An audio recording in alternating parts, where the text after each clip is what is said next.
hacen pensar que estamos ante un delito de desaparición forzada, tema muy importante porque ese delito es permanente. Una persona víctima de detención ilegal, como es el caso, porque nada tenían contra él, y de desaparición forzada, ese delito no prescribe hasta que aparece la víctima viva o muerta. Estamos aquí porque este ya no es un tema estrictamente local, que también.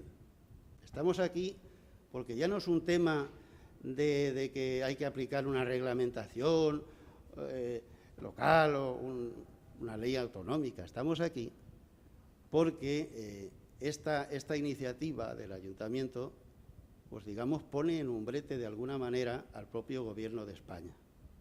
Y lo que hay que agradecerle, pues en este caso, es al Grupo Socialista, en la persona de José Luis Ábalos, que haya entrado con esta celeridad, porque se trata de un tema que yo pienso que nos daña o nos puede dañar internacionalmente.